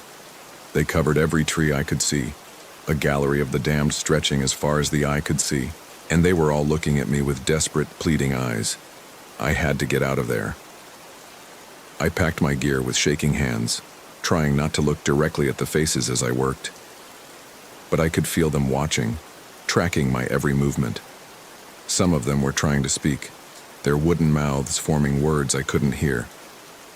As I shouldered my pack and prepared to leave, I noticed that new faces had appeared overnight. Fresh ones, with features that were still sharp and clear. And one of them looked familiar. It was Janet Kowalski, a fellow ranger who'd gone missing 6 months ago during a routine patrol. We'd searched for her for weeks, assuming she'd fallen through ice or been caught in an avalanche. But here she was, her face carved into the bark of an aspen tree, her eyes wide with terror and her mouth open in a silent plea for help. "Janet," I whispered, approaching the tree despite every instinct screaming at me to run. "What happened to you?" Her wooden lips moved, forming words without sound. I leaned closer, trying to read her lips to understand what she was trying to tell me. "Run," she mouthed. "They're coming. They collect us. They're always watching." That's when I heard the footsteps. They came from everywhere at once, the measured tread of dozens of feet walking through snow. But when I spun around, I saw nothing. Just the trees with their horrible cargo of faces all staring at me with increasing intensity. The footsteps grew closer, accompanied now by a sound like wind through leaves, except there was no wind. The faces in the trees were moving more frantically, their mouths opening and closing in what looked like screams of warning. And then I saw them. They emerged from between the trees like shadows given form, tall, impossibly thin figures that seemed to be made of bark and branch and shadow. They moved with perfect silence despite the sound of footsteps that followed them, their movements too fluid and graceful to be human. They had no faces of their own. Where their heads should have been, there was only smooth bark marked with dark hollows that might have been eye sockets, but I could feel their attention focused on me with predatory intensity. The tree people, for that's what they were, I realized, formed a circle around me, cutting off any chance of escape. They stood perfectly still, tilting their heads as if listening to something I couldn't hear. One of them stepped forward, and when it spoke, its voice came from the trees themselves, from Janet's wooden mouth, from all the faces trapped in the bark. "Another one for the collection," the trees said in unison, their voices creating a harmony that was beautiful and terrifying. Another voice for the chorus. "What do you want?" I managed to ask, though my voice came out as barely a whisper. "To remember," the faces replied. "To preserve. To keep the stories safe." The tree person closest to me reached out with one branch-like arm. Where it touched my skin, I felt a strange tingling sensation, as if my flesh was going numb. "You have spent your life protecting the forest," it said through Janet's mouth. "Now the forest will protect you. Forever." I felt the change beginning in my feet. A heaviness, a stiffness that crept up my legs like paralysis. When I looked down, I saw that my boots were putting out roots, thin tendrils that dug into the earth and held me fast. "No," I gasped, struggling against the growing lethargy that was spreading through my body. "This isn't real. This can't be happening." "Reality is what we make it," the chorus of faces replied. "And we have been making it for a very long time." The bark was spreading up my legs now, hardening my skin and transforming my flesh into wood. But strangely, it didn't hurt. Instead, I felt a kind of peace settling over me, a release from the burden of human consciousness. Through the growing haze of transformation, I began to understand. These things weren't evil. They were gardeners. They collected human consciousness the way botanists collected specimens, preserving them in a living archive that would outlast civilization itself. "We are the memory of the forest," the faces explained as my arms began to stiffen into branches. "Every person who has ever loved the wilderness, who has ever felt the call of wild places, we preserve them. Their knowledge, their passion, their stories." I could feel my own face beginning to form in the bark of my torso, my features pushing through the hardening surface like emerging from deep water. Soon I would join the chorus, adding my voice to their eternal song of preservation and remembrance. But as the transformation neared completion, a part of me rebelled.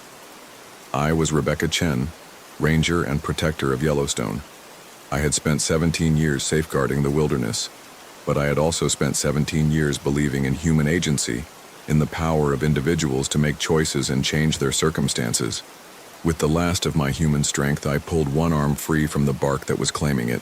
The tree people hissed in unison, a sound like wind through dying leaves. They hadn't expected resistance. "I choose," I said, my voice already becoming wooden and strange. "I choose what I preserve." Instead of fighting the transformation, I embraced it, but I shaped it according to my will instead of theirs. I let my consciousness expand into the grove, feeling for the network of roots and fungal connections that linked all the trees together. Through that network, I could sense the trapped minds, the collected souls that the tree people had been gathering for centuries, and I set them free. It was like opening a dam. Hundreds of human consciousnesses poured out of their wooden prisons, their voices rising in a symphony of liberation that shook the very foundations of the grove. The tree people stumbled backward, their perfect synchronization broken by the chaos of escaping souls. Janet's face disappeared from the bark as her consciousness fled toward whatever lay beyond this place. The other faces followed one by one, until the trees stood empty and silent in the growing dawn. The tree people themselves began to crumble, their forms dispersing like smoke now that they no longer had human minds to sustain them. They had been parasites, I realized, feeding on human consciousness and creativity to maintain their own existence. As the last of them faded away, I felt my own transformation reversing. The bark that had claimed my body cracked and fell away like shed skin, leaving me human once again. I collapsed in the snow, gasping and shaking, but alive. It took me 2 days to hike back to the nearest road. I told my supervisors that I'd gotten lost in a blizzard, that I'd hallucinated from exposure and hypothermia. They put me on medical leave and recommended therapy for trauma-induced psychosis. I never returned to the grove. Satellite imagery shows it as a clearing now, empty of trees, just bare earth covered by seasonal snow. Whatever had been there before was gone, erased by the liberation of its captive souls. But I kept the memory, and more importantly, I kept the knowledge of what I'd learned in those terrible moments when I was becoming something other than human. The wilderness is alive in ways we don't understand. It watches us, judges us, sometimes claims us. There are places where the boundary between human and nature becomes thin, where consciousness can be trapped and preserved like insects in amber. I resigned from the Park Service 6 months later. I couldn't continue working in the wilderness knowing what I knew, couldn't lead tourists and researchers into places where things like the tree people might be waiting. Instead, I took a job teaching environmental science at the University of Wyoming, where I could share my love of nature without putting anyone in danger. But I never stopped thinking about the faces in the trees, about the voices that had been silenced for so long, about Janet Kowalski and all the others who had vanished into the wilderness and been forgotten by everyone except the things that collected them. Sometimes, late at night, I wonder if I made the right choice. The tree people had promised preservation, a kind of immortality for those who loved the wilderness. By freeing their captives, had I condemned those souls to true death? Or had I given them the chance to find peace in whatever comes after life? I don't know, but I know that choice, and the power to decide our own fate, is what makes us human. It's what separates us from the things that would collect and preserve us like specimens in a jar. The wilderness is still out there, vast and beautiful and full of secrets. But it's also full of dangers that most people never imagine. Things that watch from the shadows, that see human consciousness as something to be harvested rather than respected. I've dedicated my life to teaching others about the natural world, about the importance of conservation and environmental protection. But I also warn them about respect, about approaching wild places with humility and caution, about remembering that we are visitors in something vast and ancient that doesn't always wish us well. Because somewhere in the deep woods, in the remote valleys and forgotten groves, there are still things watching, still things waiting for the unwary, the isolated, the lost. And sometimes, if you know how to look, you can see faces in the bark of very old trees, faces that weren't carved or grown, but were once human beings who made the mistake of trusting something that promised them immortality in exchange for their freedom. The forest remembers everything, but not everything it remembers deserves to be preserved. I learned that lesson in a grove of aspens in Yellowstone, where the trees grew faces and the shadows had substance. I learned it from Janet Kowalski's wooden mouth, and from the choice I made to be human rather than eternal. And I've been teaching that lesson ever since, to students who think I'm just another professor with an overactive imagination and a few too many campfire stories. But they listen anyway, because deep down, they know that the wilderness holds secrets that science hasn't yet learned to explain. They know that there are things in the wild places that see us not as protectors or visitors, but as potential additions to their collections. And they know, whether they admit it or not, that someday they might have to make the same choice I made, between preservation and freedom, between eternal memory and finite humanity. The watching wood is still out there, in 1,000 different forms across 1,000 different landscapes. It's patient, it's hungry, and it's always looking for new faces to add to its collection. But it can be resisted, it can be defeated. And sometimes, if you're strong enough and stubborn enough and human enough, you can even set its captives free. That's the real lesson I learned in Yellowstone. Not that the wilderness is dangerous, I already knew that, but that it can be overcome by the simple human refusal to surrender our agency, even when surrender promises peace. We are more than the sum of our experiences, more than specimens to be collected and preserved. We are beings capable of choice, capable of change, capable of sacrifice for others. And sometimes that's enough to break even the oldest and most powerful of the wilderness's spells. The faces in the trees are gone now, but I remember them. I remember their terror and their hope and their gratitude when I chose to set them free rather than join them. And I remember the lesson they taught me, that preservation without freedom is just another form of death, no matter how beautiful the prison or how noble the intent. The watching wood is waiting for us all, in one form or another. But we don't have to answer its call.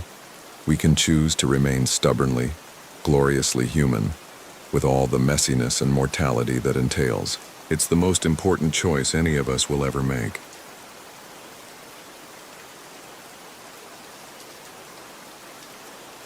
The ice remembers. We were supposed to spend 3 nights at the northern base of Glacier National Park. I was 58, too old to still be doing backcountry patrols. But something drew me back. My name is Jack Morrison, and I've been a park ranger for 32 years. Most of that time was spent in the high country of Montana, where the mountains scrape the sky and the glaciers hold secrets older than human memory. Glacier National Park became my life after my son died. The endless expanse of wilderness offering a kind of peace that civilization never could. Danny had been 19 when the cancer took him. Leukemia, the doctors said. A perfectly healthy kid who'd planned to follow in my footsteps, to become a ranger and protect the wild places we both loved. Instead, I watched him waste away in a hospital bed while I counted down the days until I could escape back to the mountains. That was 15 years ago.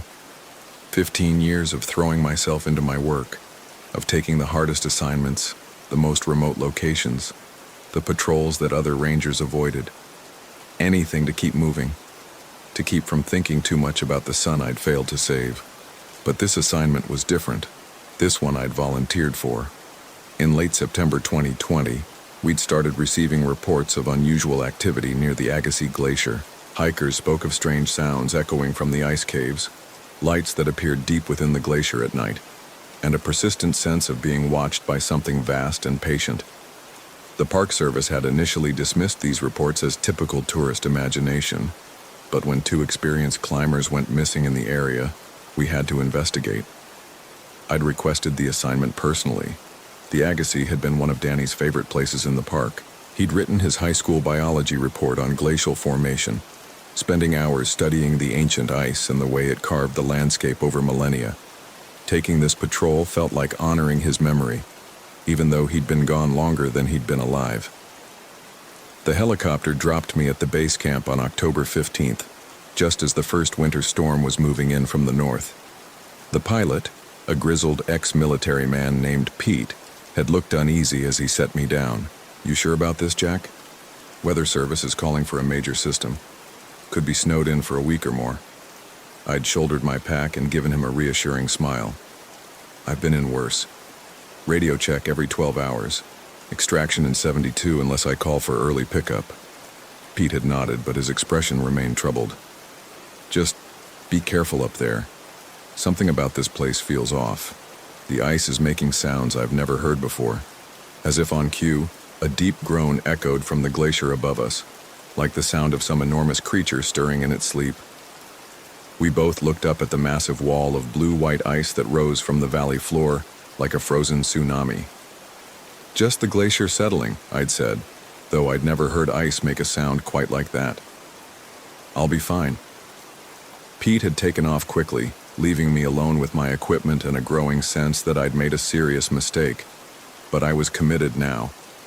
I had a job to do, and the missing climbers, Jason Reeves and Maria Santos, deserved someone to look for them properly. I established my base camp in a sheltered area about half a mile from the glacier's terminus, where a grove of stunted pines provided some protection from the wind. The forecast called for snow, but I was well equipped for mountain weather. I'd survived dozens of backcountry storms over the years. What I wasn't prepared for were the sounds. They started just after sunset, when the temperature dropped and the wind died to nothing. At first, I thought it was just the normal groaning and cracking of glacial ice adjusting to the cold. But as I listened more carefully, I began to hear patterns in the noise, rhythms that seemed almost like speech, deep resonant tones that rose and fell in waves, punctuated by sharp cracks that sounded like punctuation marks. The sound seemed to be coming from deep within the glacier, from chambers and caverns that no human had ever seen. I tried to rationalize it. Glacial ice was constantly moving, constantly under pressure. The sounds I was hearing were probably just the normal mechanics of a massive ice sheet responding to temperature changes and gravitational stress. But there was something about the rhythm, the apparent purposefulness of the sounds, that made my skin crawl. Around midnight, I heard something that made me grab my flashlight and step outside my tent. A voice. Human, or at least human-like, calling from somewhere within the glacier. "Help. Please. Someone help us." The words were faint, distorted by distance and the acoustic properties of ice, but unmistakably a cry for help. It was a young man's voice, frightened and desperate. I called back, my voice echoing off the ice walls of the valley. "Where are you? Can you hear me?" The response came immediately, clearer this time. "In the ice. Trapped in the ice. We can't get out." I felt my heart race. It had to be one of the missing climbers, Jason Reeves. Somehow he and his partner had become trapped inside the glacier, possibly in one of the ice caves that honeycombed the ancient ice. People had survived for days in such circumstances before, protected by the insulating properties of the ice itself. I spent the next hour trying to pinpoint the source of the voice, following the sound as it echoed through the valley. But every time I thought I was getting closer, the voice would seem to move, calling from a different direction entirely. "We're so cold, so hungry. Please find us." The voice was weaker now, more distant. I realized I was never going to locate them in the dark, not without proper equipment. I would have to wait for daylight, then attempt to enter the glacier through one of the known cave systems. But as I turned to go back to my tent, I heard another voice. A woman's voice this time, also calling for help. "Don't leave us. Please don't leave us here." Maria Santos. It had to be. Both climbers were alive, trapped somewhere in the labyrinth of ice caves that ran through the glacier. I felt a surge of hope mixed with determination. I was going to get them out. I spent the rest of the night planning my approach. The Agassiz Glacier had several known entrances to its cave system, most of them formed by meltwater streams that carved tunnels through the ice. I had climbing gear, emergency supplies, and enough experience with ice caves to attempt a rescue. Dawn brought the promised snow, but it was still light enough to work in. I geared up and approached the largest of the cave entrances, a natural archway about 20 feet high that led into the blue-green depths of the glacier. The ice cave was beautiful and terrible in equal measure. The walls curved and twisted in organic shapes that seemed almost alive, their surfaces polished smooth by countless years of flowing water. Ancient air bubbles trapped in the ice created patterns that looked like galaxies or neural networks, and the light filtering through the ice gave everything an otherworldly quality. But as I penetrated deeper into the glacier, following the largest passage, I began to notice things that didn't make sense. The ice was too clear, too perfect. There should have been debris in it. Rock, dirt, organic matter picked up as the glacier moved down the mountain. Instead, the ice was pristine, like it had been distilled and purified. And there were shapes in it. Dark forms embedded deep in the ice, too regular to be natural formations. At first, I thought they might be rocks or logs, but as I examined them more closely with my headlamp, I realized they were something else entirely. They were people, perfectly preserved human figures, trapped in the ice like insects in amber. I could see their faces, their expressions of surprise or terror frozen for eternity. Some wore modern clothing, others were dressed in styles from decades or even centuries past, and they were all looking at me. I stumbled backward, my headlamp beam sweeping across dozens of trapped figures. Men, women, children, all of them perfectly preserved, all of them with their eyes open and fixed on me with an intelligence that should have been impossible. That's when I heard the voices again. and I realized they weren't coming from the missing climbers. They were coming from the people in the ice. "Help us," said a woman in a Victorian dress, her lips moving despite being encased in solid ice. "We've been waiting so long." "Free us," pleaded a man in military fatigues that looked like they were from World War II. "Break the ice. Let us out." "Please," whispered a child in modern clothes who couldn't have been more than 10 years old. "I want to go home." The voices overlapped, creating a chorus of pleas and desperate requests. Dozens of people, all trapped in the ice, all somehow still alive and aware, despite being frozen solid for what must have been years or decades. I backed away from the wall of trapped souls, my mind struggling to process what I was seeing. This wasn't possible. People couldn't survive being frozen in glacial ice. Even if they could, how were they speaking? How were they moving their eyes to track my movement? But as I retreated deeper into the cave system, I discovered the answer. The glacier wasn't natural. Not anymore. In a vast chamber deep within the ice, I found the source of the sounds I'd been hearing. It was a structure of some kind, organic and mechanical at the same time, made of ice and flesh and things I couldn't identify. It pulsed with a slow rhythm, like a massive heart, and with each pulse it sent vibrations through the glacier that emerged as the groaning sounds I'd been hearing. And connected to this structure by veins of ice and organic matter were hundreds more frozen figures. They lined the walls of the chamber like trophies, their bodies serving as some kind of neural network for the thing at the center. As I watched in horror, I began to understand what I was looking at. The glacier had become something alive, something that fed on human consciousness and used frozen bodies as extensions of its own awareness. Every person who had ever gone missing in these mountains, every climber or hiker who had vanished without a trace, was here, incorporated into the glacier's vast nervous system, and it was hungry for more. The voices I'd heard calling for help hadn't been from trapped climbers. They'd been bait, lures created by the glacier to draw rescuers like me into its depths. The thing had learned to mimic human speech, to replicate the sounds of distress that would compel others to come looking. I turned to run, but the passage behind me had changed. Where there had been a clear tunnel leading back to the entrance, now there was only solid ice. The glacier had sealed me in, trapping me just as it had trapped all the others. The voices started again, but now they weren't pleading for help. They were welcoming me. "Join us," said the woman in the Victorian dress. "Become part of something greater."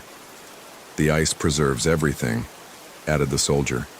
"Every memory, every thought, every moment of life. You'll never truly die here." "We're building something beautiful," whispered the child. "A mind made of minds, a consciousness that spans centuries." I felt the temperature dropping around me, ice beginning to form on my clothes and equipment. The glacier was preparing to add me to its collection, to freeze me into its neural network and harvest my consciousness for its own purposes. But I wasn't ready to become part of some alien mind, no matter how beautiful the promise of immortality might be. I still had my climbing gear, and I still had my knowledge of ice formations and structural weaknesses. I pulled out my ice axe and began chopping at the walls, looking for stress points where the ice might be weak. The frozen figures watched me with expressions of pity and disappointment, as if I were missing some fundamental truth about what they were offering. "You can't escape," said a voice I recognized. It was Jason Reeves, the missing climber, his face now visible in the ice near the chamber's ceiling. "We've all tried. The ice always wins in the end." But I kept chopping, following fracture lines and looking for the kind of structural weaknesses that could bring down ice formations. My son Danny had taught me about glacial geology during those long afternoons we'd spent studying ice formations together. He'd shown me how glaciers were never as solid as they appeared, how they were constantly moving and changing, full of internal stresses that could be exploited. "The whole structure is unstable," I muttered, remembering one of Danny's geology reports. "It's growing too fast, incorporating too much foreign material. It can't maintain structural integrity indefinitely." I found what I was looking for, a series of stress fractures running through the chamber's ceiling, where the rapid incorporation of frozen bodies had created weak points in the ice matrix. I began working on these systematically, using my ice axe and climbing tools to widen the cracks and increase the stress on the structure. The glacier seemed to sense what I was doing. The pulsing rhythm of the central structure increased, and the temperature dropped even further. Ice began forming on my exposed skin, trying to freeze me in place before I could complete my work. But I kept going, driven by a combination of professional stubbornness and the memory of my son's fascination with the way ice could be both destructive and fragile. I thought about Danny's theories on glacial instability, about tipping points where massive ice structures could collapse catastrophically. The first major crack opened with a sound like thunder, sending shock waves through the entire chamber. The frozen figures began to scream, not in pain but in rage, as their prison started to come apart around them. "You don't understand," Jason Reeves called out, his voice distorting as the ice around him began to shift. "We're preserving something precious. Human consciousness, human experience. Without us, it all just disappears when people die." "Some things are supposed to disappear," I replied, continuing to work on the stress fractures. "That's what makes them precious." More cracks opened, and I could feel the whole structure beginning to destabilize. Water was starting to flow, meltwater created by the friction and stress of the collapsing ice formation. The organic components of the glacier's neural network were separating from the ice, writhing and pulsing as their host structure came apart. The central organism let out a sound that was part scream and part death rattle, a noise that seemed to come from every piece of ice in the chamber simultaneously. As it died, the frozen figures began to change, their expressions shifting from consciousness to peaceful rest, as whatever force had been animating them finally released its hold. The collapse accelerated, chunks of ice the size of buildings breaking away from the ceiling and walls. I ran for where the entrance had been, hoping that the structural failure would open new passages to the outside. I was right. The glacier's attempt to seal me in had created new stress points, and the collapse opened a vertical chimney that led up toward the surface. I climbed frantically, using my ice tools to ascend through shifting, unstable ice as the entire glacier groaned and shuddered around me. I emerged into blinding daylight just as a massive section of the glacier's face collapsed, sending tons of ice crashing into the valley below. The sound was deafening, like the death cry of some ancient god. I made it back to my base camp and radioed for immediate extraction. Pete arrived within 2 hours, his helicopter struggling against the wind generated by the glacier's ongoing collapse. "What the hell happened out there?" he shouted over the rotor noise as we lifted off. "Looks like half the glacier just came down."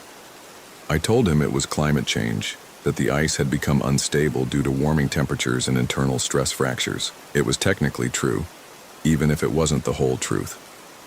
The official report attributed the glacier collapse to a combination of global warming and geological instability. The bodies of Jason Reeves and Maria Santos were never found, presumably buried under thousands of tons of ice and debris. The area was declared off-limits to climbers and hikers due to ongoing instability. I retired 6 months later, citing age and the physical demands of backcountry work. I moved to a small town in Montana where I could see the mountains, but didn't have to work in them anymore. But I never stopped thinking about what I'd seen in the glacier, about the consciousness that had tried to preserve human experience by trapping it in ice. In a way, I understood what it had been trying to do. Death is the great eraser, the force that makes all human achievement and memory temporary. The glacier had found a way to fight that, to create a kind of immortality. But immortality without choice, without the ability to let go and move on, isn't really life. It's just another kind of death, a beautiful prison that preserves the form while destroying the essence. I think about Danny sometimes, about whether I would have made the same choice if the glacier had offered to preserve him, to keep his consciousness alive in its frozen neural network. The temptation would have been enormous. The chance to speak with my son again, to keep some part of him alive forever. But Danny had taught me that ice, no matter how ancient or powerful, is always temporary. Glaciers advance and retreat, freeze and melt, in cycles that span millennia. Nothing lasts forever, and that's what makes the time we have precious. The Agassiz Glacier is still there, diminished but slowly rebuilding. Sometimes I wonder if the consciousness I encountered survived the collapse, if it's already beginning to incorporate new victims into a new neural network. The reports of missing hikers in the area have resumed, though the Park Service attributes them to the increased hazards created by the unstable ice. I've written detailed reports about what I experienced, but I've never submitted them. Who would believe such a story? And more importantly, what would be the point? The glacier is dormant for now, and by the time it becomes active again, I'll be long gone. Instead, I've focused on teaching others about the dangers of the high country, about respecting the power of natural forces and understanding that some mysteries are better left unsolved. I volunteer with search and rescue teams, sharing my knowledge of ice and snow with younger rangers who think they're invincible. And sometimes on clear winter nights when the temperature drops and the wind dies down, I listen for the sounds of groaning ice. Because I know that somewhere in the mountains, in glaciers and ice caves that haven't been discovered yet, the consciousness is still out there, still hungry, still offering the seductive promise of immortality to anyone willing to pay the price of their humanity. The ice remembers everything, but some memories are too dangerous to preserve, and some prices are too high to pay, even for the promise of living forever. I learned that lesson in the depths of the Agassiz Glacier, surrounded by the frozen faces of people who had made a different choice. I learned it from my son's geology reports and from the sound of ancient ice finally learning how to die, and I've been teaching that lesson ever since, to anyone who will listen. To anyone who might someday face the same choice between temporal life and eternal preservation. Because in the end, it's not how long we last that matters. It's what we do with the time we have and whether we're brave enough to let go when our time is done. The glacier is still watching, still waiting, but I'm not afraid of it anymore. I know how to make ice fall.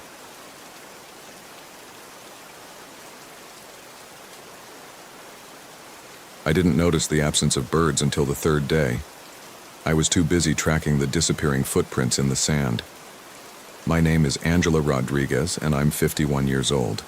I've been a ranger at Big Bend National Park in Texas for 19 years, specializing in desert survival and search and rescue operations. The Chihuahuan Desert is a harsh, unforgiving landscape that stretches across West Texas and into Mexico, a place where the slightest mistake can be fatal, and where people vanish without a trace more often than anyone likes to admit. I'd seen plenty of disappearances over the years. Day hikers who underestimated the heat, experienced backpackers who took wrong turns in the maze of arroyos and canyons, photographers who ventured off established trails chasing the perfect shot. Most of the time, we found them eventually, dehydrated, lost, sometimes injured, but alive. Sometimes we found only bones, bleached white by the relentless sun. But the case that brought me to Santa Elena Canyon in March 2021 was different. 3 people had vanished over the course of 6 weeks, all experienced desert travelers who knew better than to take unnecessary risks. Dr. Sarah Kim, a geology professor studying desert erosion patterns. Miguel Vargas, a local guide who'd been leading tours in Big Bend for 15 years. And most recently, Park Ranger Tim Fletcher, a colleague of mine who'd gone into the canyon to investigate the previous disappearances. Tim's radio had gone silent on a Tuesday morning. His last transmission had been routine, reporting his location and estimated return time. But when he failed to check in that evening, we'd launched a full search. We found his vehicle at the Santa Elena Canyon trailhead, his gear still loaded, his water bottle still full. There was no sign of struggle, no indication of what might have happened to him. That's when I volunteered to conduct a solo investigation. I knew Tim well. We'd worked together for 8 years, and he was one of the most careful and competent rangers in the park. If something had happened to him in Santa Elena Canyon, I needed to know what it was. Santa Elena Canyon is one of the most spectacular features of Big Bend, a massive gorge carved by the Rio Grande through limestone cliffs that rise nearly 1,500 feet above the river. The canyon walls create a natural acoustic chamber, where even whispered words can echo for miles. It's a popular destination for hikers and photographers, but it's also dangerous. Flash floods can turn the usually placid river into a raging torrent in minutes, and the desert heat can be deadly for the unprepared. I entered the canyon at dawn on March 18th, following the established trail that parallels the Rio Grande. The morning was cool and quiet, with only the gentle sound of water flowing over rocks and the distant call of a canyon wren. Everything seemed normal, but as I hiked deeper into the canyon, I began to notice subtle anomalies. There were no insects buzzing around the riverside vegetation, no lizards sunning themselves on the rocks, no fish visible in the clear water. The canyon seemed to be holding its breath, waiting for something. I found the first set of footprints about 2 miles into the canyon, where the trail curves around a massive boulder fall. They were fresh prints in the sand, clearly made by hiking boots, heading deeper into the canyon. The stride length and boot size suggested they could be Tim's, but as I followed the tracks, they began to do something impossible. They started to fade. Not gradually, the way tracks normally fade as wind and weather erode them. These tracks were disappearing from back to front, as if whoever had made them was being erased from existence step by step. I watched in fascination and growing horror as the clearest prints became faint impressions, then barely visible marks in the sand, then nothing at all. Within an hour, all traces of the footprints had vanished, leaving only unmarked sand behind. I tried to rationalize what I'd seen. Wind patterns in the canyon could be unpredictable, and the fine desert sand could shift quickly under the right conditions. But there had been no wind that morning, and the tracks had disappeared in a pattern that defied any natural explanation. I pressed on, following the main trail deeper into the canyon. The walls rose higher around me, their red and yellow limestone layers telling the story of millions of years of geological history. The river curved lazily between narrow beaches of sand and gravel, reflecting the blue sky in shimmering patterns. But something was wrong with the light. As I hiked, I began to notice that the shadows cast by the canyon walls didn't match the position of the sun.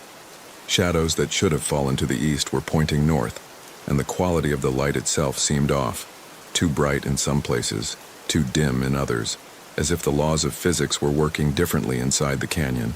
Around midday, I stopped for lunch at a spot where the trail widens into a small amphitheater. The canyon walls curve inward here, creating a natural acoustic chamber where sounds are amplified and distorted. Local guides call it the echo chamber, and it's a popular stop for tourists who enjoy hearing their voices bounce off the limestone cliffs. I was sitting on a flat rock, eating a sandwich and reviewing my notes, when I heard the voice. "Angela? Is that you?" The words echoed clearly through the chamber, but I couldn't determine their source. The voice sounded like Tim's, but distorted somehow, as if he were speaking from a great distance or through water. "Tim," I called back, "where are you?" My voice bounced off the canyon walls, multiplying into a dozen echoes that overlapped and interfered with each other. For a moment, the air was filled with the sound of my own voice saying "Tim" over and over, each repetition slightly different in pitch and tone.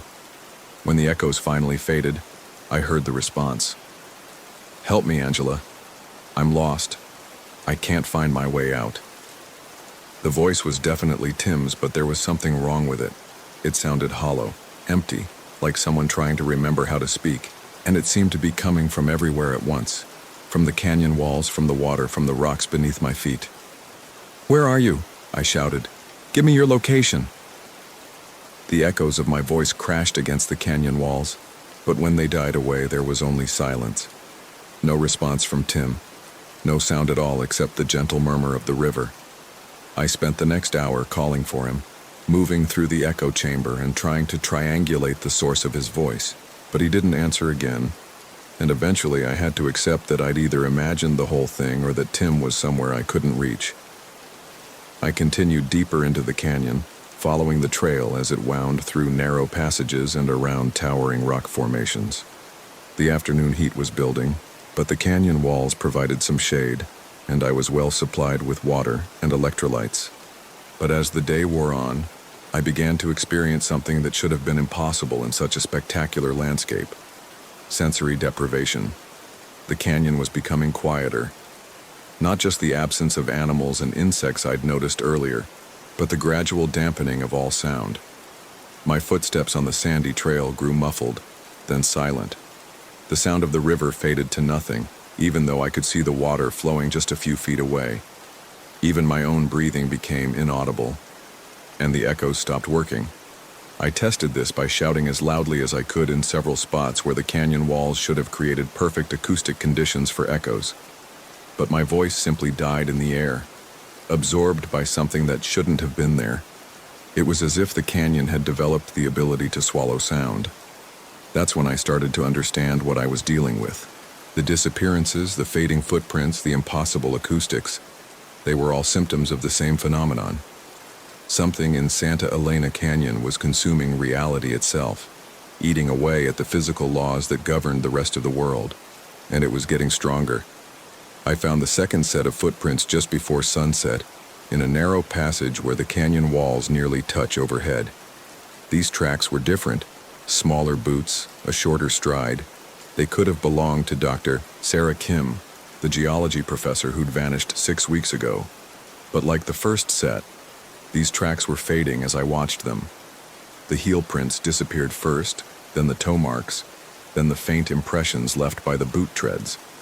Within minutes, there was no evidence that anyone had ever walked through this passage. I tried to photograph the process, but my camera malfunctioned. The images it captured showed only blank sand, as if the disappearing tracks were invisible to electronic sensors. Whatever was happening here existed outside the normal spectrum of observable phenomena.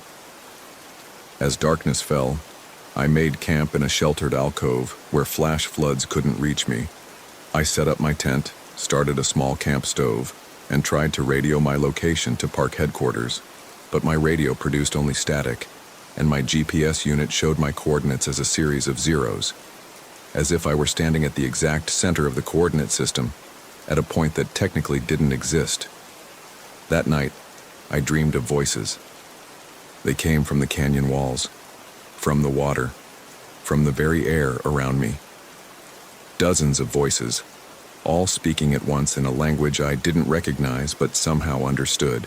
They were telling the story of the canyon, describing its formation and evolution over millions of years. But they were also telling other stories, the stories of every person who had ever entered this place and never left. In my dream, I could see them, shadows moving through the canyon, their forms gradually becoming transparent as the place consumed their reality bit by bit. They weren't dead, exactly, but they were no longer fully real. They existed in the space between existence and nothingness, aware but unable to affect the physical world. I woke before dawn to find that my tent had partially faded. The fabric was still there, but it was translucent, like a ghost of itself. I could see through the walls to the canyon beyond, and when I touched the material, my hand passed through it as if it were made of mist. I packed quickly, abandoning the tent and most of my non-essential gear. I was beginning to fade too, I realized. The canyon was slowly erasing me from reality, just as it had erased Tim and the others. If I didn't find a way out soon, I would join the chorus of voices that haunted this place. But as I prepared to leave, I made a discovery that changed everything. Carved into the wall of my alcove, so faint they were almost invisible, were petroglyphs. Ancient symbols left by people who had lived in this region thousands of years ago. Most of them were typical desert rock art, human figures, animals, geometric patterns. But one section was different. It showed a canyon with walls that curved inward, creating the distinctive shape of Santa Elena Canyon. And surrounding the canyon were human figures, but they were drawn in a way that made them look incomplete, as if they were only partially there. Above the scene, in symbols I couldn't read but somehow understood, was a warning. The hungry place. The place that eats. Do not enter when the silence comes. The ancient inhabitants of this region had known about the canyon's strange properties. They'd recognized it as a place where reality grew thin, where the boundary between existence and nothingness became permeable. And they'd warned others to stay away. But I was already inside, already partially consumed by whatever force dwelt in this place. The question was whether I could escape before the process was complete. I studied the petroglyphs more carefully, looking for any clue about how to survive the canyon's hunger. Most of the symbols were beyond my understanding, but one sequence caught my attention.